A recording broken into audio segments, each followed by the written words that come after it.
So, why don't you introduce our special guest, who's very anxious to get started on our amazing opening monologue tonight. It gives me epic amounts of pleasure to introduce the incredible Premee Mohamed as this week's special guest. Premee works at Escape Pod and is an legitimate science genius in many, many ways. And licks rocks. Premee, yeah, we're talking about you. Yeah. Licks rocks, has a favorite pipe. Enjoys rocks, has a favorite pipe, and is one of the best authors of existential cosmic horror with jokes I have ever encountered. Which we will spend a lot of time We'll be spending a lot of time talking about that today. So without further ado, we're going to put our headphones on and introduce you to Premee. Premee on the stream as soon as I can remember where the button is. Here we go. Ta-da, Premee! Premee, you should know you're officially amongst your people. Literally the first response we have is sometimes rock licking is necessary for science. Did they spell science correctly? Yes. Of course. Your people are in the chat, Premee. We're good to go. My people, hello my people who are in the chat. And hi. Lots of excellent comments for the glittery eyes as well. Very appreciative. Looking very good today, Bug. I'm super impressed. Thank you, Alasdair. And thank you guys for having me on this. I'm super excited to be here. Our absolute pleasure, because, I mean, it's you, and you're amazing. When was the last time we saw you? Was it in Dublin? It was Dublin. It was in Dublin. It was that last breakfast, I think. You and Matt Dovey were doing your fantastic double act, which I will always remember. For folks in the chat, Matt Dovey is taller than Alasdair. Like he's by several inches. 6'4", and skinny as a beanpole. Premee Mohamed, bless your heart, I think you come up to my nipples. So when we I'm about 5'1". Yeah, I was talking to Matt's belt. Yeah, so you put the two of them together, and I literally took a photo that had Premee lovely framed, and I think we hit the top of Matt's waistcoat, and the caption for that photo was always, "First of all, how dare you?" It's one of my favorite photos from Dublin. I remember that. It's such a great photo of you as well, because you're posed like forward science core to the future, and the background Matt's is just torso. A component of Mr. It's not even, I don't even think we got like his neck, like it could be anybody. I think it was like the top button on the waistcoat, and that was it. I think it was like his button, yeah. I think I'm gonna have to see if I can dig out that photo, because it's one of my favorites of the two of you. It's just so perfectly used. Because you know approximately when it was posted, right? So yeah, it would have been August 2019. Yeah. In the before times. The before times. In the long, long ago. Yes. Quick. Give us an opening monologue. Take photos of people. Oh, I will give you an opening monologue. Okay, I can't see myself while I'm doing this, so hopefully I stay on stream and I don't act weird or anything. Just 1 second, I'm gonna let the chat know. What? Oh, so sorry. Okay. Oh, no worries. Twitch still thinks we're playing the council. Well, Twitch is wrong. I'll have to fix that later. Sorry. No worries. I was just gonna say we do have a content warning for the opening monologue. Just very lightly, we talk about COVID-19 in here. There's some swearing, and there are references to horror themes and mental health. There's a link in the chat where you can find the complete detailed content warnings if you need them. It was written by me. Hello. Yes, it was written by the Hugo-nominated Alasdair Stewart. We'll come on to all that. Yeah, that's a whole nother hour. That's my thing. Premee, I keep interrupting you. I'm sorry. Go forth. Tell us about Gerard Butler. Oh, no, that's okay. I will tell you about Gerard Butler. You tell me about Gerard Butler. I will enjoy this lovely photo that is here as well, where he's looking as Gerard Butlery as possible. Extinction level Gerard. Editor's note. Spoilers. Discussion of COVID-19 pandemic. If I was to say to you, extinction level event, angst, and Gerard Butler, there's a good chance you build a movie in your head and it would look something like this. The big lad is some erratic genius who created some earth-saving technology. The man has defunded said technology, and now he lives in a swamp, looking sad. What? When he's called back to service, McLeonidas saves the world with his combination of growliness, being mildly bulletproof, and a relentless work ethic in the most hazardous of work environments. Shoot it, cut it, print it, and away we go. But 2020, when Greenland was originally due to be released, was not a normal year, and Greenland is not a normal Gerard Butler movie. It's directed by Rick Romanois, who also did Angel Has Fallen, the best entry in this particular Gravity-based franchise. That might be down to it being the first one not burying the needle on the find kind of racist, hella racist scale so far in the red it breaks the casing and starts yelling at you because you look foreign. Likewise, Chris Farling on script is a really good sign. He broke through with Buried, the oddest and nastiest movie Ryan Reynolds has ever done. Since then, he's had a string of well-regarded genre scripts produced, and this is definitely the most recent one.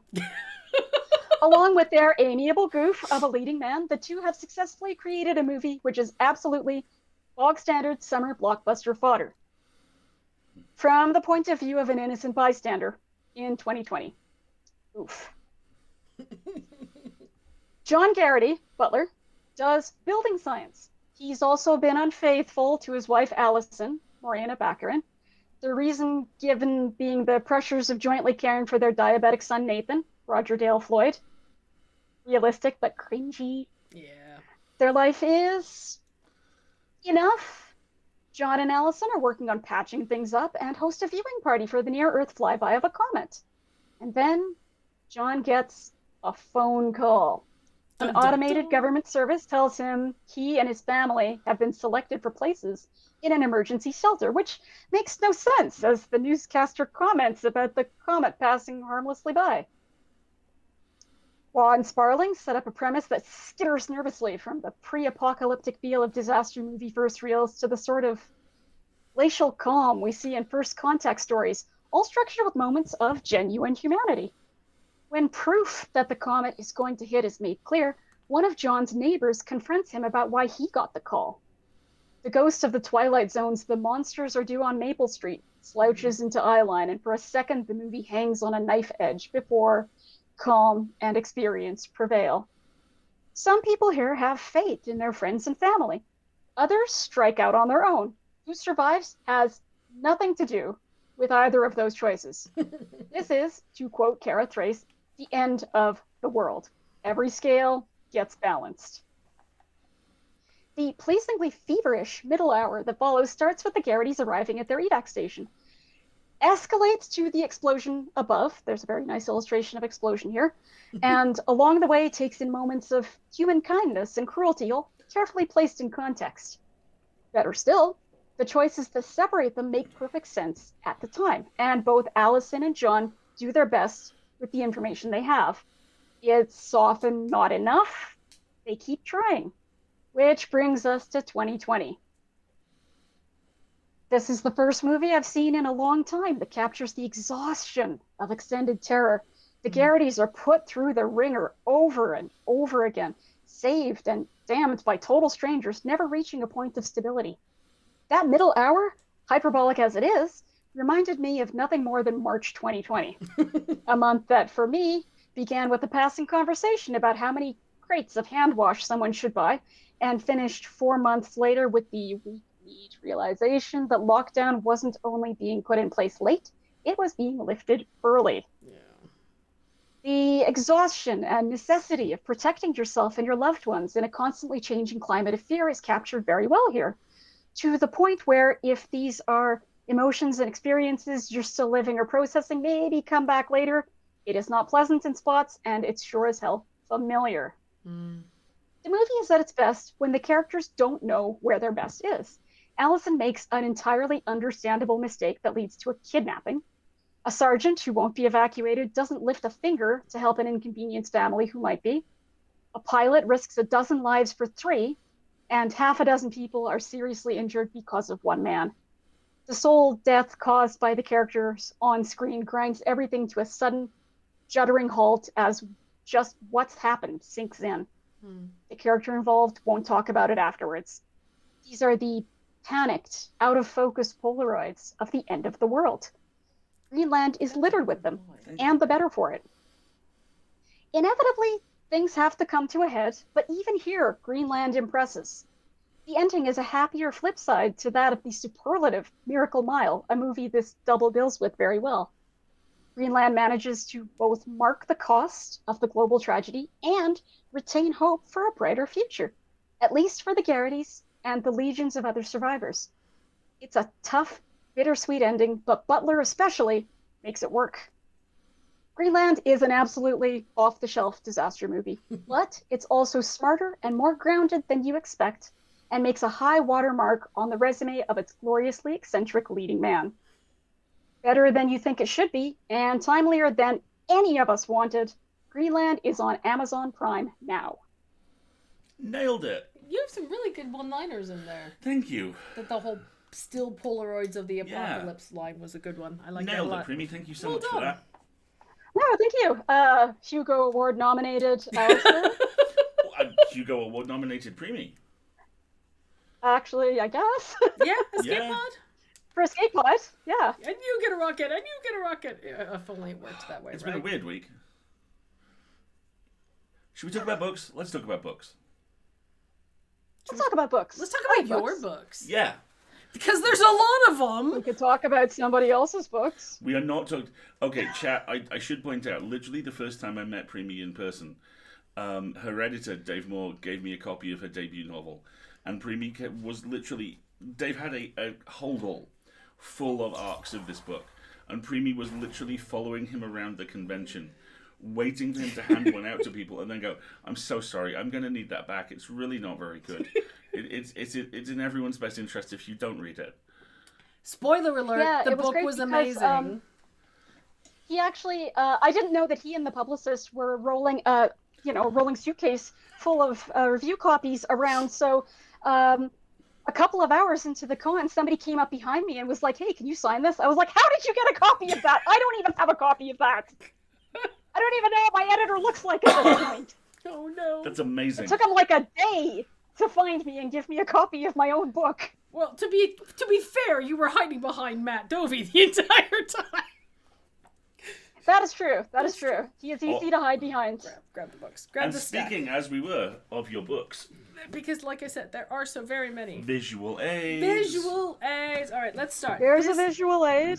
That's the second one. There's We're gonna another Let's start with the first visual one. aid. This is the Oh, first right. one, Beneath the Rising. Pay very close attention to the loops. There are things in the loops. There are things in the loops. I That love this took cover. me about 6 months to realize, and when I saw them, I dropped a book. Like as if they had just appeared. Yeah. Wow, love it. This is the one we're going to spend the most time talking about tonight, which is the sequel, which has even more loops and probably even more things. And I've just realized what the cover means. Okay, that was fun. What does the cover mean? You've seen Arrival, right? Yes. There you go. Okay. And then we're going to talk a little bit about this one, too. These Lifeless Things. Which is, who's doing these? Remind me again? Solaris. This is Solaris' new novella line. Premee's one of those. And then we have like a bazillion other things that Premee is doing and coming up Because to talk essentially, about as well. what we're doing today is we are standing in for Premee's own personal TV station from her secret volcano HQ somewhere in Canada, where the signal will go across every channel on Earth, and she'll be like, "People of Earth, I have now released all of the books, all of them. They're all written by me. You have what, 4 out this year? Yeah, 4.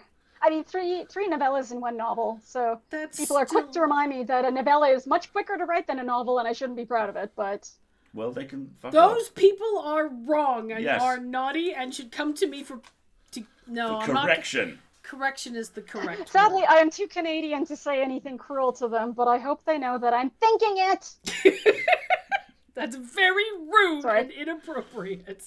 Very rude. I'm a very couth person. Alistair and I were just discussing this. Premee is one of the coothiest human beings on Earth. Coothiest of them all.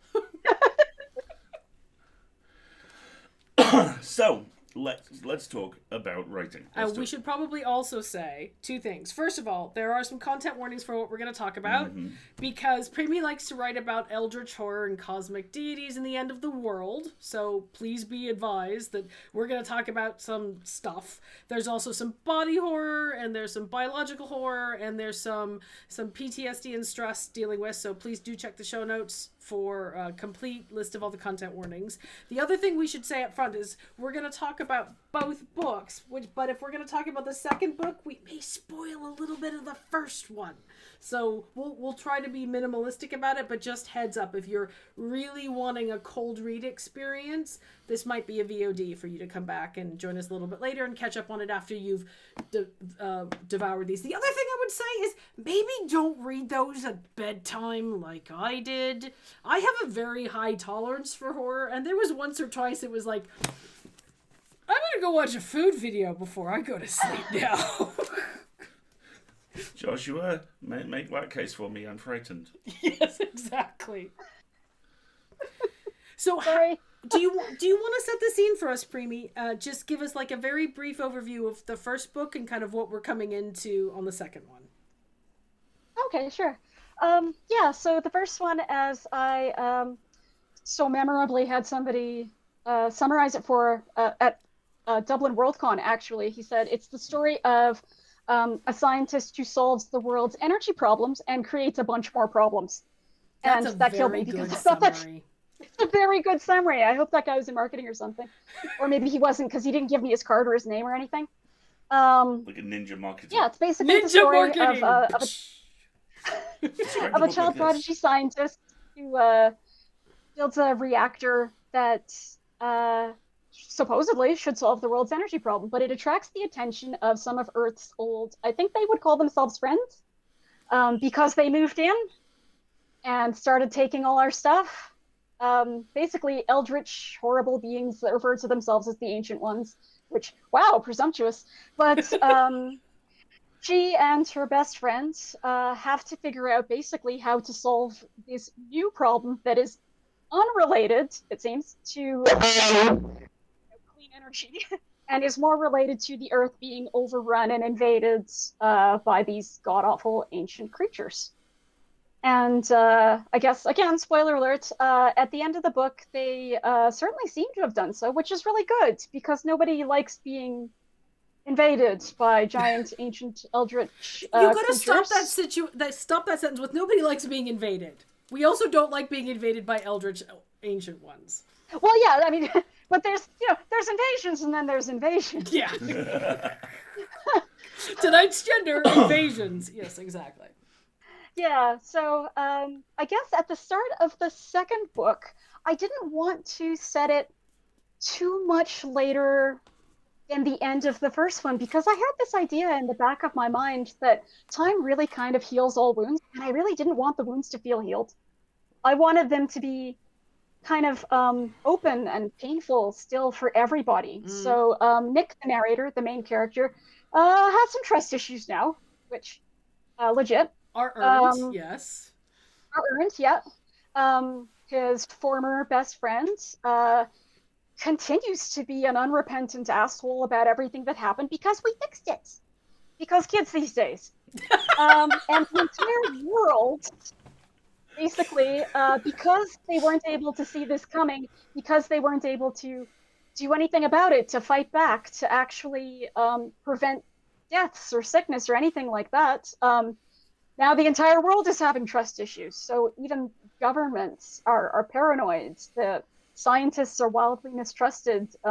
People are trying to move on, and it's not that easy. A lot of people have died. There have been a lot of things that couldn't be explained. There's a lot of proof, but there's still no explanation for what happened. So and nobody who's involved wants to explain because that would make them culpable.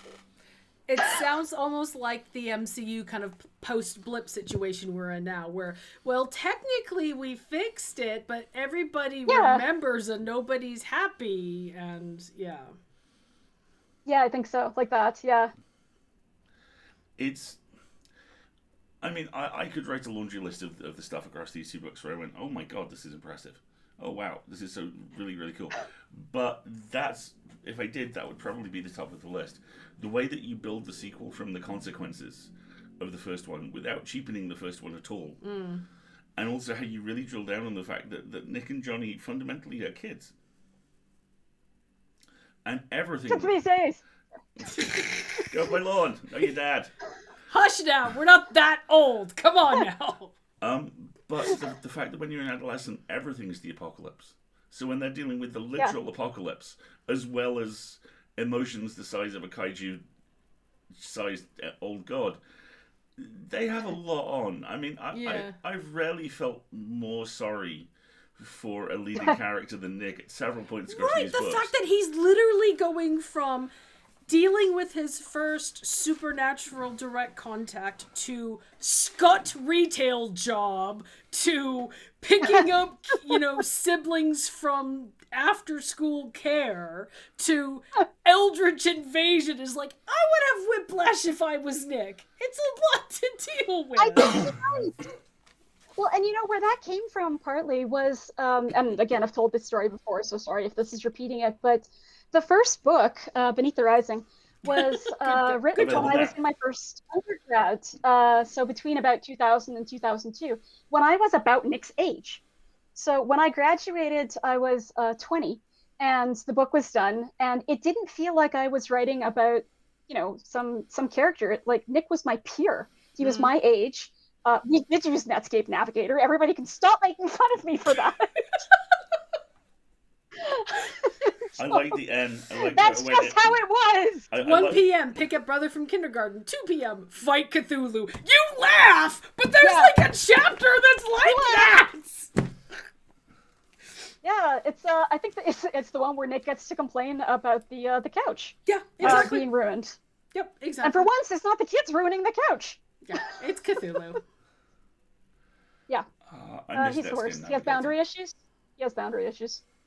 But yeah, so to write the sequel, like, whatever, 18 years later, I was like, oh, I don't know that I can do this. I don't know that I can capture that voice again, like, writing the voice of someone whose age I was when I wrote the first book.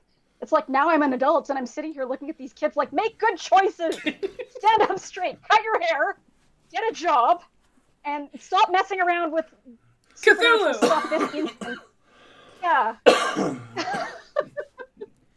So that's hard. How did you approach it? Did you like, I mean, there's a lot of different techniques that authors talk about when they're trying to put themselves in the frame of mind to write a sequel, and especially you, I think, where you were talking about how you wanted to kind of start the sequel in what I call the Goldilocks zone of the bruise. The fact that it still hurts and it's very developed, and so that you can kind of you were not in the immediate trauma, but you were in the immediate aftermath of the traumatic events at the end of the first book. How did you approach that? Did you go hang around with a bunch of damn kids? Did you reread the first book? Did you find an analogous difficult situation to mentally put yourself in? I did reread the first book. I, unfortunately, due to the plague, could not hang around with a bunch of damn kids. And Premee, there's this thing, it's called the internet. It has lots of people on it who are not your age that you can hang around with. I'm not hanging around with children on the internet. God, I'm not Baba Yaga. Like, true. Oh, you can come back anytime you want. That was the least awkward place that sentence could have gone. Good job. But yeah, no, well, and again, the book isn't set now either. It's set in 2004. So talking to kids now wouldn't be useful. They'd be like, well, why didn't they just take a video with their cell phone? And I'd be like, okay, get off my lawn. Let me tell you about cell phones in 2004, you little bastard. But as if neither of you has used that sentence before, tell me you have. Well, it's like the bane of modern writing, isn't it? Is when when you're trying to put yourself in a pre-concurrent time period, but you're still trying to make it analogous. I mean, it's literally that zone of, okay, so AOL exists, but we're all still on Nokia phones, which are shit, right? You could realistically have both a BlackBerry and a Sidekick, but you can't, there's no TikTok, right? All I can think of is like, oh no, I dropped my Palm Pilot into the storm drain, and now people are like, you dropped your what? My Palm Pilot. Is that a euphemism for something? No! It's like, there was this time before the cloud where, like, physical memory was everything. Right, exactly. God, we sound ancient. Oh God, now I feel old. This conversation is making my back hurt. But also, I think there was a scene in the first book where I think it's Johnny. Like, I think she literally drops her cell phone into an ancient Mesopotamian tomb and is like, "Oops, well, this makes it not tomb robbing, right? Because I gave them my phone." Like, It's I not don't think it works tomb that way, raiding but that's a if really you good drop try. your phone. Where's the calligrapher? Quick. No, literally. I don't know if you know this, but there's a fantastic community of calligraphers, like formal, fancy calligraphers, who love streams because they like take all those fantastic one-off lines and turn them into pieces of art. And I'm like, quick, get shitpost. That would be a good one. Okay, sorry. I'm very excited about the idea of dropping your phone in a Mesopotamian tomb because that makes it not grave robbing. Yes. Yeah, it cancels it out. Yeah. Take an amulet, leave a phone. It's the take a penny, leave a penny of the ancient world. Leave the gun, take the cannoli. Yeah. Sorry. And that's a high five. Oh, that's a good one. That's worth a high five. Take the gun. Yeah. But yeah, it was mostly rereading the first book and trying to sort of get back into that headspace. You know, it's something like, I forget what it is, 14 or 16 months have passed. Like, Nick hasn't significantly grown up. I mean, he's an adult now in every sense of the term, even though he's 18 in the first book. But you know, he's seen some shit. So he feels a lot older in the second book, I think. And to me, I was like, okay, maybe I can kind of split the difference between how old I am now and how old I was when I finished the first book, and hope that the voice kind of works, because Nick to me is a really he's a really distinct character. He feels very real to me. So getting back into his voice felt pretty familiar and not as hard as I had been worried about, even though it was hard to write because of pandemic anxiety and insomnia. And well, those are very much emotions you can leverage in that sort of situation, isn't it? And I don't know about many people, but for me, lots of people think that, okay, 16 is the hardest year of your life because it's like when you've got like the height of school social drama. For me, it was 19. 19 was the worst. It was just the year that it seemed like everything went wrong. And so you saying, well, Nick's 19 now, and I'm like, oh god, this poor kid. Poor kid. Oh god. Hey dude, things don't get better yet. yeah, just you work on the endurance. Even if none of this was happening, things would not get better, probably. Sorry, I hate to break it to you, but yeah. Exactly. It's going to be fine, but there's kind of a gradient coming up real quick, you know. Yeah. Exactly. No, it absolutely works. He is, if anything, more instantly likable in the second one than in the first. And Nick is a really wonderful character. He's someone who's very easy to instantly kind of look out the eyes of, because kind of we've all been there, you know, a busy life and lots going on, and are you my best friend or am I in love with you, and how do I navigate that, is a situation that a lot of people have been in, and so there's a lot of resonance. And then, you know, the Eldritch gods show up and it just gets Hello.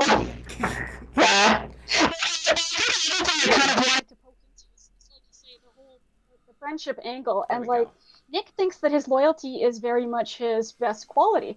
Anything that is your best quality can turn on you in an instant, and I hope he kind of figures that out in the first book, because maybe, and I think I was navigating that in the first book as well, is maybe there are times, and he's going to be like, okay, I don't believe it, I won't listen, okay, but sit down. Maybe there are times when you are loyal to something that is bad, and that's when you should pivot.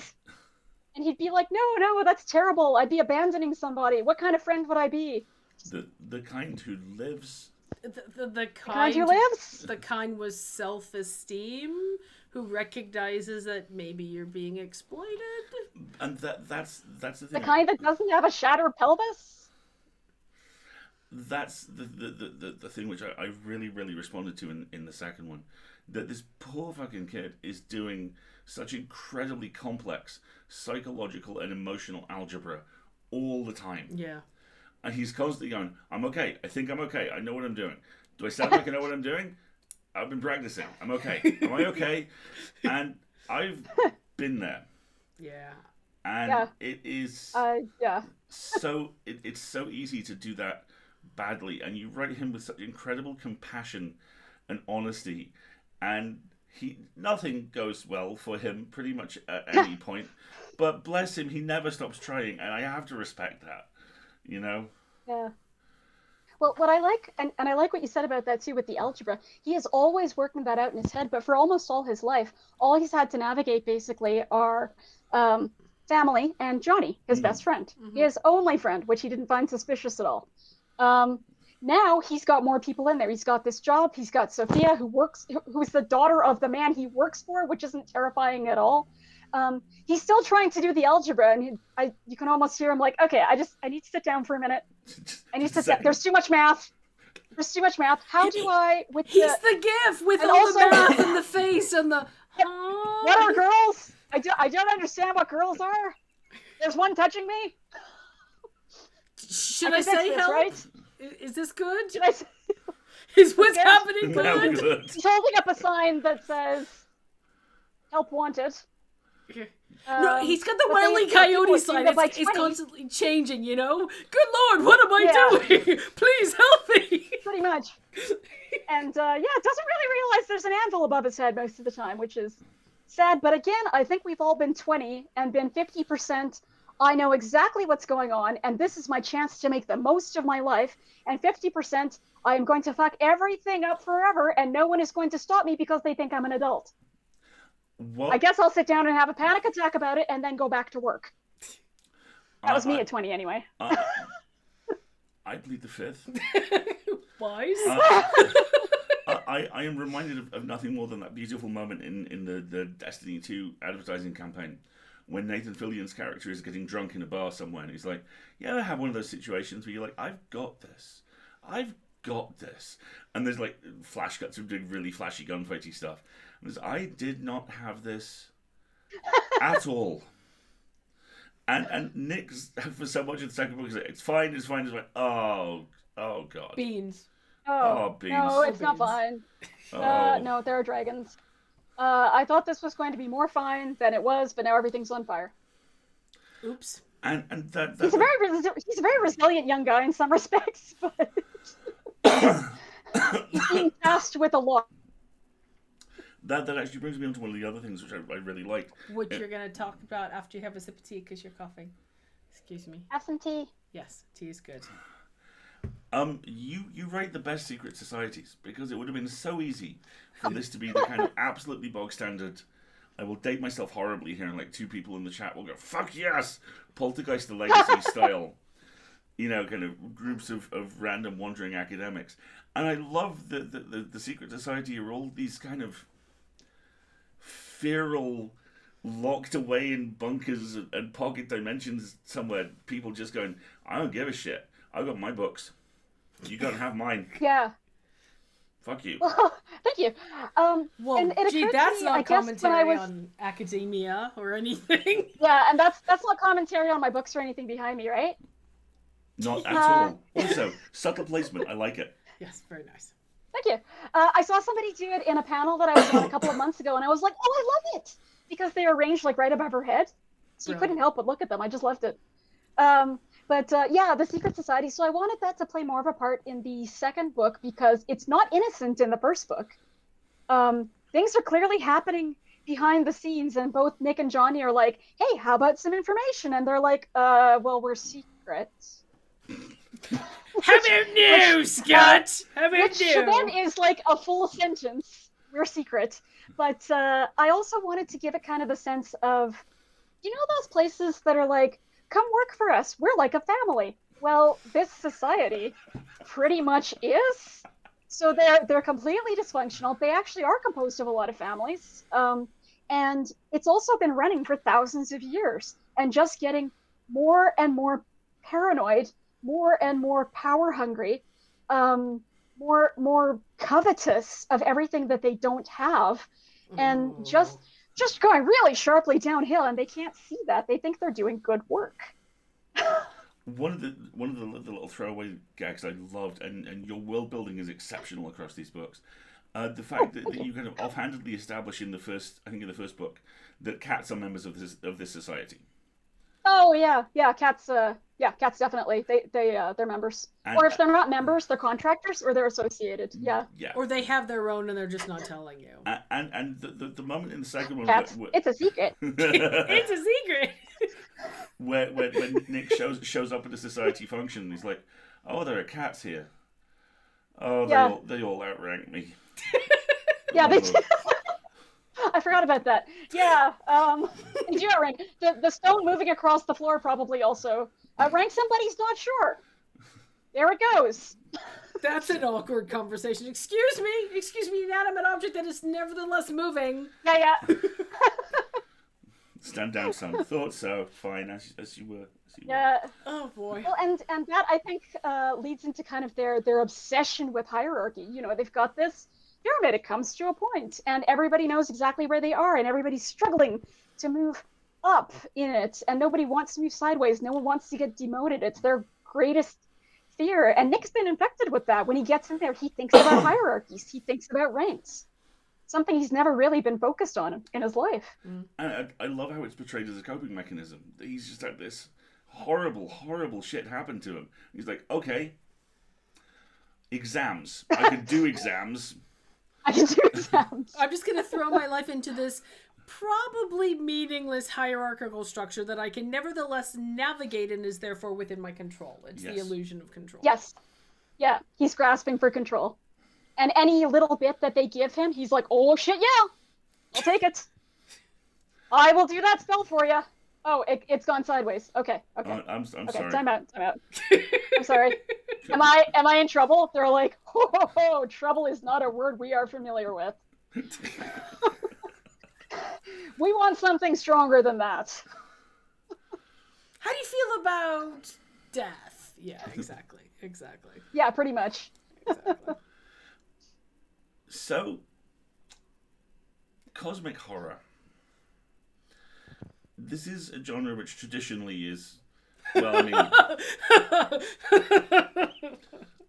Is this where we start saying fuck Lovecraft? It's possible Can that... I say fuck Lovecraft? You can say fuck Hey, Lovecraft. fuck that guy. Yeah, Yeah. Okay, yeah. Um, Yeah, fuck that guy. Oh, wait, someone in the chat says content warning. Content warning, academia. Oh, they're not wrong. It's so sad. Fake laugh hiding real pain. Yes, exactly. She says, taking a drink.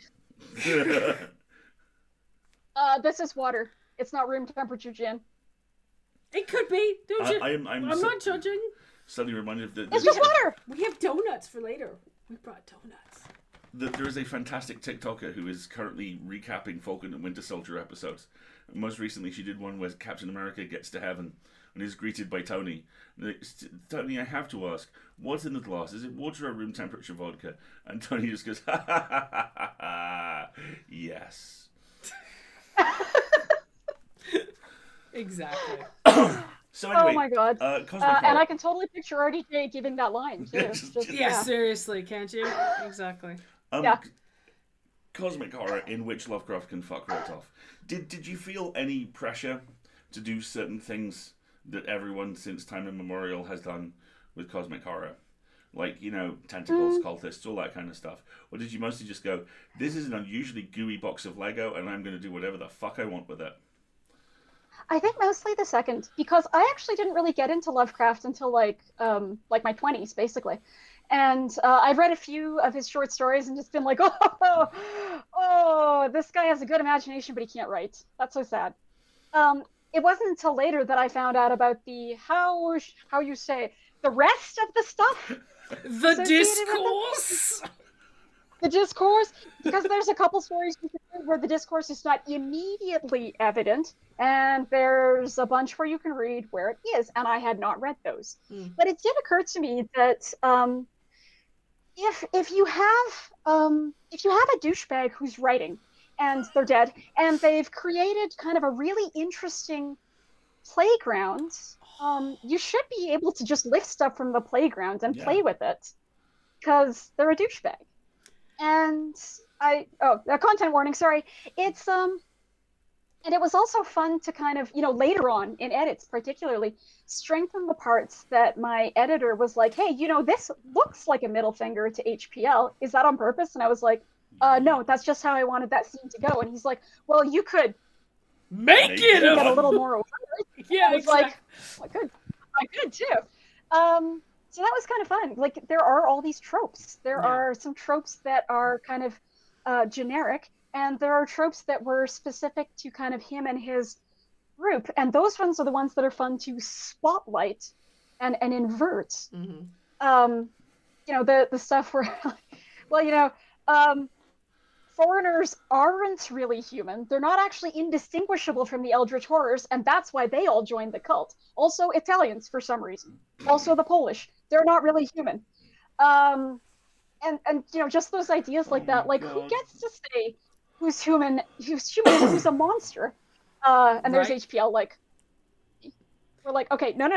You're not the arbiter. Howard, right. No. Sit down, Howard. It's that line from fifth season, no voting on who gets to be people. Yes, exactly like that.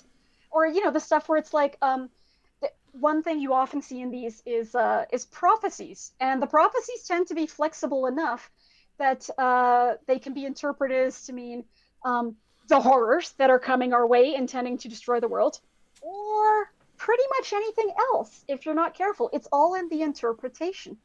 And I liked the ideas of civilizations that were before us, because to him those were actual horrors. They were he's like, I didn't mean like the indigenous people of North America. I meant like a race of lizard people that lived 10 million years ago. And we're like,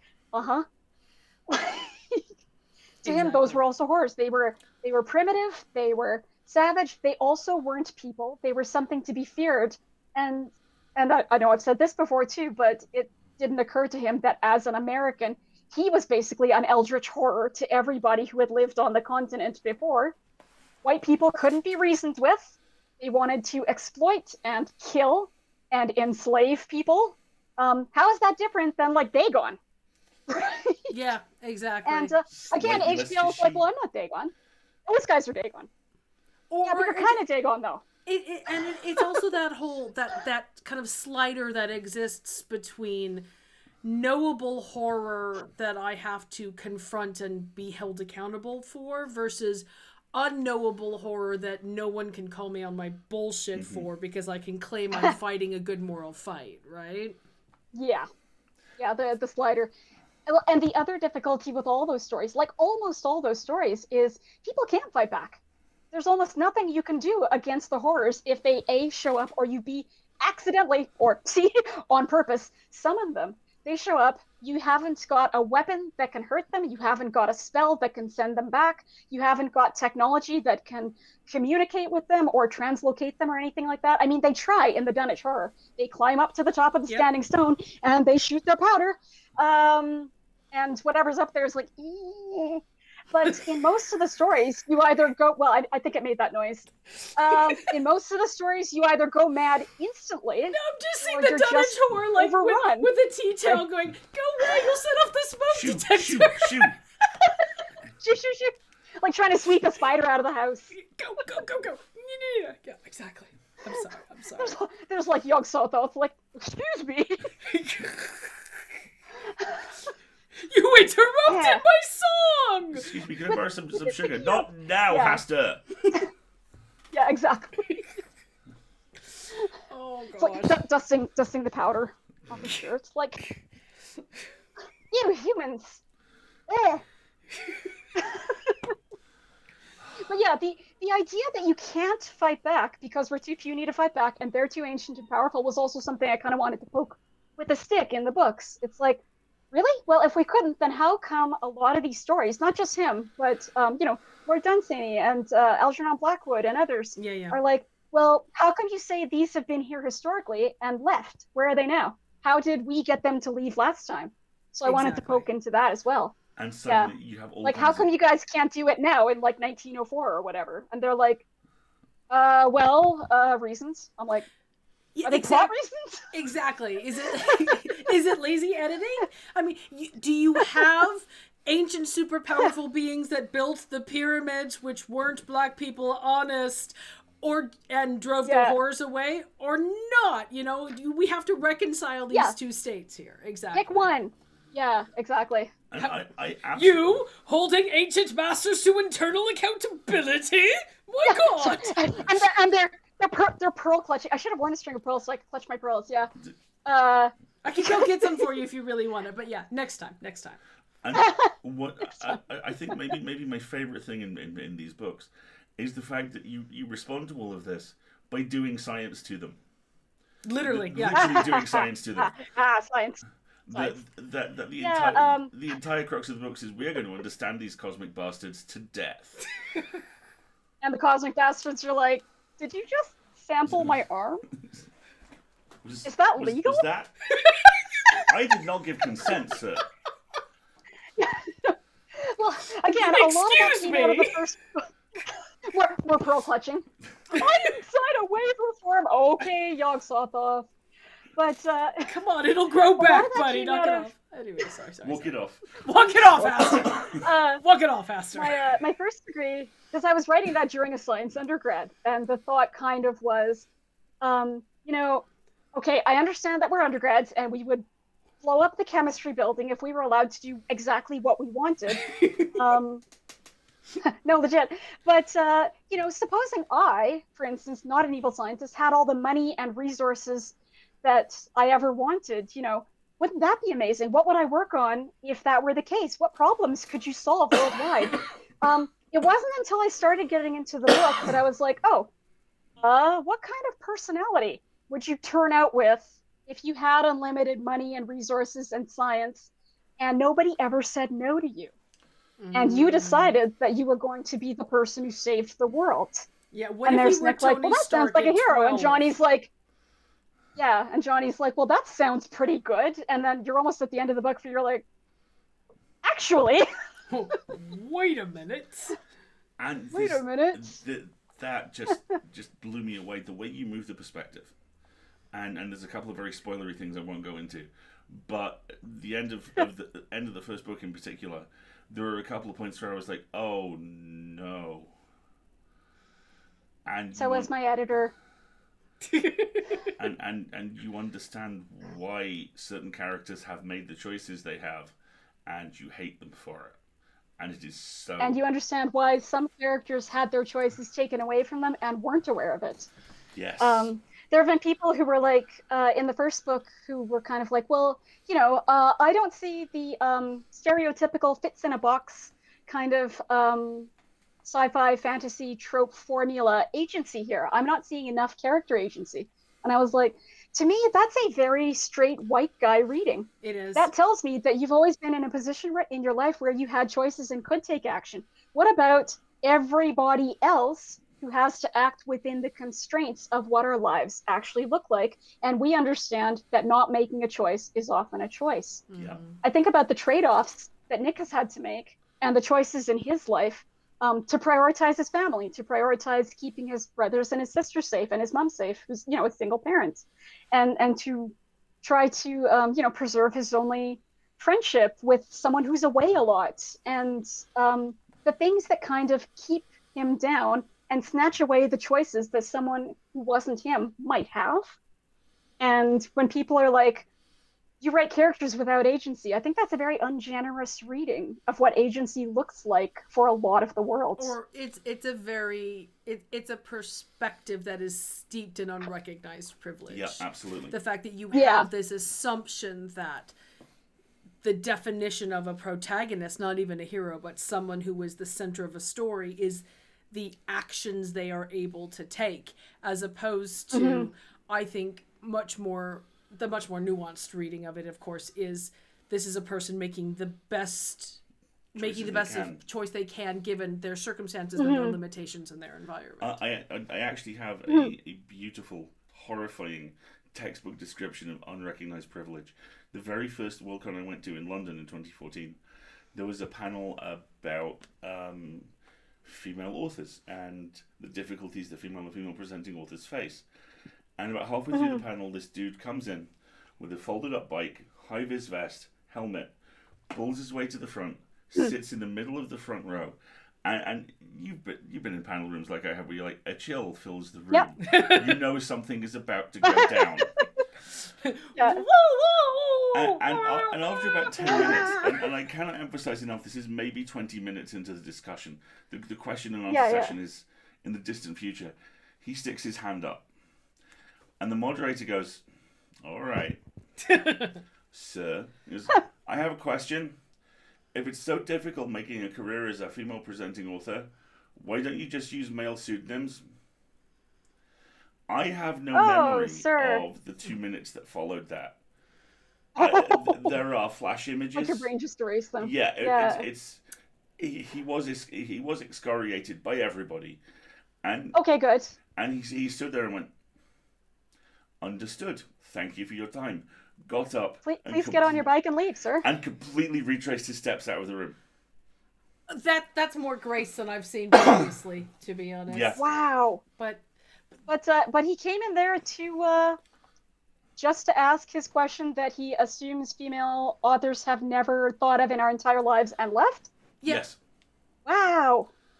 I've seen engineering people do that in panels as well. Just because it's the idea that the solution that you thought of to a problem with your own experience from your reference and knowledge is something that must logically here being the most coded word in the world, be the correct answer, and that something's never been thought of, but that other situations that would counteract it have never been considered, etc., etc. Yeah. Why not just... They're asking a single question, and we've asked thousands to come to our decisions. Yeah, exactly. Like, I literally, before I started publishing, like when I was still publishing short stories, more than one person contacted me to say, "Hey, I'm saying this as a friend. This is a friendly piece of advice. If you want to get into actual books, you should change your name, because no one's going to buy a book if it's got your name on it. They're going to assume it's like an immigrant story or an arranged marriage story." And I was like, "Thank you. I will take that into consideration." Block. Rage accelerating. Put that over here oh my God. with the rest of the fire. Goodbye. Yeah. And they were literally, their concern was that I would lose sales for having a visibly ethnic name and not writing an ethnic book. I don't think I can write an ethnic book. I've never been to India. What are people expecting? And how many books do you have out this year? 4. Yeah. People seem to not mind. I don't know. You win. Wait a minute. But maybe they're not selling. Because of the name? I actually don't know. People don't give me numbers. That's something I guess I will find out on a royalty statement at some point. Yeah. But that's But not the pseudonym thing has come up kind of a gross amount, really. I think it stopped coming up, which is good. Good. Well, I mean... When you block enough people, and maybe hopefully they get... Yeah, when you block enough people. And when it all dies back down to a dull roar. But yes, Do you want to take one more point, maybe? Because we've already been talking for an hour, OMG. Oh, sorry. Yeah. No, that's good. It's fantastic. I'm rambling. I've been kind of keeping an eye on the chat. If you want to start asking some questions as well, we'll start keeping an eye out. We've done a really, really good job of talking in detail about Beneath the Rising and the Broken Darkness without being spoilery.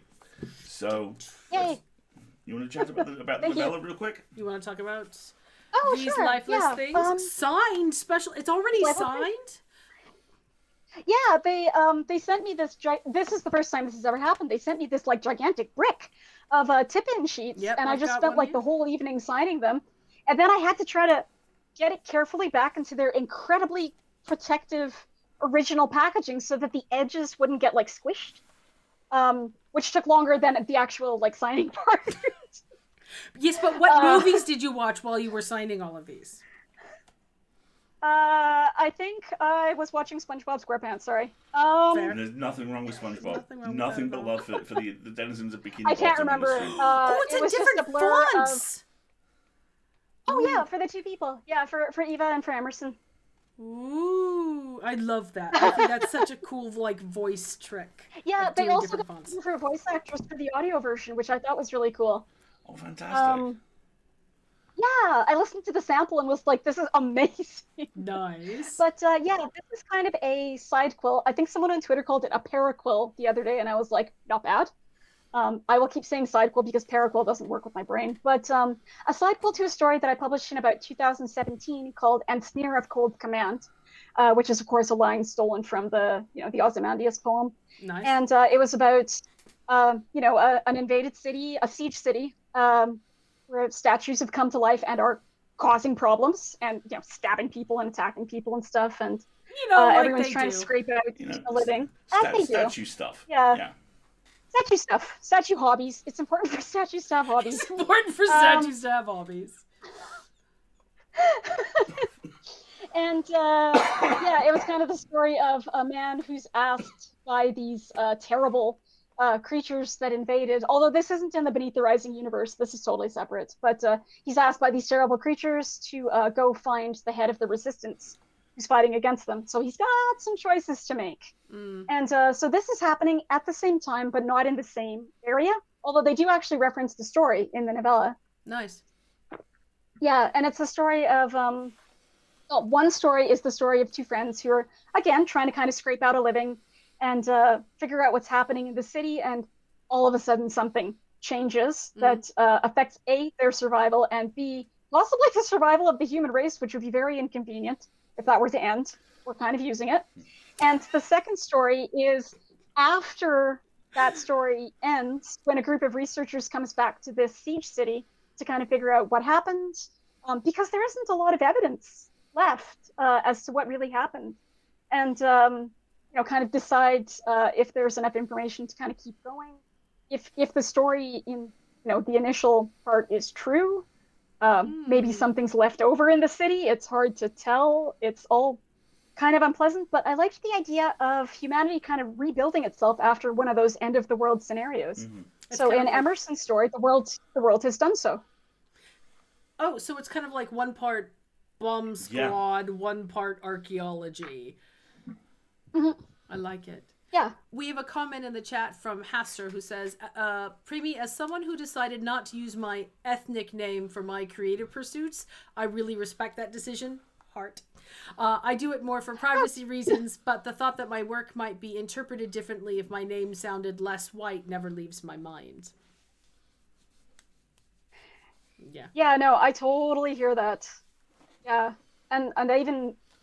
It's one of those things where I'm always conscious of this kind of balancing act. I mean, are there going to be literally brown readers, or like, I don't know, my family or something, that's going to pick up the book expecting it to be a book with a focus on my culture? Or are there white readers, going to pick it up and expect that? Or are they going to pick it up and be horrified that I've written, I don't know, two white protagonists? Or is that kind of what they're expecting? Or it's the only it's thing hard I was to tell disappointed what's about being demanded. Is, you're a Canadian writer, so I kind of assumed there'd be some poutine somewhere, and I didn't see any, so it's kind of like, oh well. They're hardly ever somewhere you can get poutine, though. Yeah, I hear that. Tragic, sad. Any other questions from the chat? Do you want to kind of do final thoughts, and why don't you run down with Premee what else she's got coming out this year, because it's a lot. Premee, let's talk about... Oh my god, there's a handful of stuff. Let's talk about the invasion. What's out? What's on the way? The invasion, the Premicular invasion is on the way. I love that would you like have to a verb shout for out it. The Premicular. The Premicular. That's lovely. I didn't come up with that. My friends came up with that in high school. It's an adjective meaning something that either reminds you of Premee or is something she would like. So I get texts that were like, hey, I found this sweater. Don't you think it's Premicular? That kind of thing. How do we get that in the Oxford Dictionary, right? That has to be like... It's useful. It's a very useful That's word. why people send me like sparkly things and fountain pen stuff and like beetles and dinosaurs and stuff like that. Did you get the chocolate beetle for Valentine's Day? I did not. You need to get I didn't know there was one coming. Oh no. Yeah, I don't know. I was vetoed. I was going to, but I was told that I should allow someone who has romantic intentions towards you to purchase you a giant chocolate beetle, and that it might be misinterpreted, which is valid. But I do hope you sometimes... What intentions? You. At some... Giant chocolate beetle. Yeah. You need one in your life. You need a giant chocolate beetle. I do need one in my life. Yeah. Edible friend. You need one in your life for an appropriate period of time. No, that'd be too sad. I can't eat it. Somebody put so much work into it. Yes, but then you don't want it to like melt or rot. That would be bad. But it's Canada. We get down to -40 most of the year. Fair. All right, talk about the primicular releases.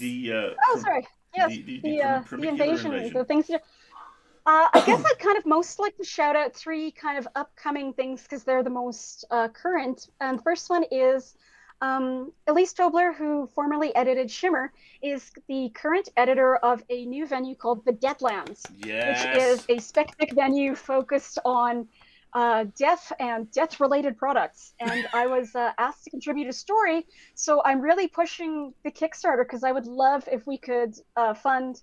And at 20K, we get open to submissions. Yeah. So people should really be interested in reading this magazine. I cannot wait for everyone to see what Elise's tastes look like for death and deathly things and the afterlife and everything like that. We will put a link to that in the show notes, everybody. But Zalia, if you could grab a link to the Kickstarter, perhaps while we're chatting, that would be lovely. I think we supported it at the Give Me Everything Forever level. Thank you. Or as it was referred to in the past, the Marguerite level. The Marguerite level. It must be mine! Yes, exactly. And the second one's another Kickstarter, which Alasdair thankfully shouted out in the last full lit, or the one before that? Maybe the last one. Which, thank you! No worries. Which is called Life Beyond Us. We've been calling it exobiology or astrobiology anthology. And the cool thing about this is that the stories, there's 22 stories, so 22 authors. The stories are going to be paired with an essay by a scientist, an astrobiologist, or a deep sea oceanologist, or something like that. We have not. It must be mine! Wait till you see the gorgeous limited edition illustrated hardcover. It's a work of art. And and the other thing for our stories is we're being invited to collaborate with the scientist who's writing the essay with us so that we can ask them about their research. They can help us find papers. We can work through the story together and like correct any glaring scientific malfunctions or whatever, except in my case where they serve the plot, which then I'm keeping. Of course. I really hope people back that. There are some amazing rewards on that one, like back behind the scene tours of like telescopes and deep sea labs and stuff like that. So virtual, because there is still a plague. But virtual is good. It means I might get to participate. I don't have to travel. Yes. That's very good. Yes. Deep sea labs, yes, you say? They're very, very exciting. Yeah. And I guess the last one is the Kickstarter for my next book, my novella, And What Can We Offer You Tonight, which is with Neon Hemlock. So that is going live, I believe, May 1st. We're doing the cover reveal on April 26th on Sarah Gailey's newsletter, which I'm really excited about. And Nice. I would like to, if they're listening, shout out, thank them for hosting my cover reveal. Thank you. We're kickstarting those, and I'm super, super excited for people to read that and to see the cover. And who's editing the because I know Charles Pezor did some of the Neon Hemlock. Is that in this case it's Dave Ring? Okay, maybe I'm misremembering. Yeah. So I think. Sorry, go on. And I believe there is a 4th Premee book on the way this year. Yes, there is. Yeah, it's The Annual Migration of Clouds, which is a post-collapse climate fiction novella coming out from ECW Press, and that one's in September. So if you've seen me splashing around the beautiful magpie cover, Jen Albert, Jen Albert, your editor for that. Yeah. Jen Albert, folks, is the co-editor of Podcastle as well. Hugo nominated editor of Podcastle. Yes, exactly. Yes. No, the cover I'm really, on really that excited is for that one as well. gorgeous. It's so gorgeous. We lucked out so much. That was designed by Veronica Park, and I was able to collaborate with them the entire way, and it was just an amazing process. I've never really had input into a cover before, so that was the first time. And it was cool to kind of go behind the scenes and be like, well, how do they pick someone based on their portfolio, and what do you look at, and how do you pick colors, and stuff like that. It was really neat. Nice. This is amazing. Premee, ECW Press is great to work with. We are so glad not just to have you on the stream, but to see an author of your extraordinary talents and gifts just be lauded My, in my pearls. my pearls. And your sparkliness. Absolutely your sparkliness. Just have so much success. You do the best work, and I'm so happy there's so much of it to enjoy this year. Very much so. Exactly. Oh, thank you so much, you guys. And thank you for having me on this. This was super, super fun, and I missed you. I know. We miss you too, too. buddy. We haven't seen you in quite a Miss your while. And faces. it has been hard. And hopefully we will get to see you again soon. Yes. Single tear. Yeah. Drama chair. Exactly. The single sparkly tear. Single. It's forget black gang tattoos. That is the new what's the word again? Primicula. It's the very primicular. Single sparkly tear. Single sparkly tears. It's either a single sparkly tear or it's a single tear of fountain pen ink. Because I just started getting into those a couple years ago. And unfortunately, once you get one, you're like, oh, I'm hooked. Tragic. Now I must have there them goes all my money. There Now I must have bye them all. bye, buddy. Bye bye. Exactly. Bye, money. All right. There's the bank like, don't you need to like pay your mortgage? I'm like, Pens. I shall write my checks to you for $0 or zero monies in sparkly. let me write you out the check in exposure. Yeah, the bank doesn't take exposure. Everybody buy my books. Literally. Pens they're delivered in Dave Moore made me say that. Dave Moore made you say buy my books? He's sitting on my shoulder somewhere. It's like this little angel wings or whatever. Since we signed the book deal, he's sitting there going, Premee, remind them, tell people to buy your books so that I can feed my family. I'm like, Dave, that's so sad. I will tell people. You know he lives down the I would road from also us, like right? food. Sorry? You know he lives down the road from us. We get together with him for Yes, coffee. no, I didn't know that until a couple of months ago. Literally. Have I not told you the most incompetent and quintessentially British thing we've ever done? No, tell me. When I still, in the long ago, when Marguerite had to take the train into London, I'd walk her into the train station. I'd take a long way round and grab a cup of coffee from one of the 3 Starbucks within half a mile. That's why we live here. I'm an American. I need my Starbucks. And the half hour before they have the traditional early morning dance fights, really tranquil. And I turned this particular corner. Every time I did, 3 times out of 5, I go, that looks a lot like Dave Moore. And a few times I'd wave, and he just cold caught me. I'm like, no, it's just clearly some other. It's just some guy. Some other distinguished Australian punk. And then one day, I turned the corner, literally bounced off him, and he was like, Yeah. Al, Dave. No, it's the other way around. He looks up, you look down. How long have you lived here? 8 months. How long have you lived here? 15 years. So how have you been? And we talk for like half an hour. And it only stops when Dave goes, have you noticed it's raining? Yes, I have.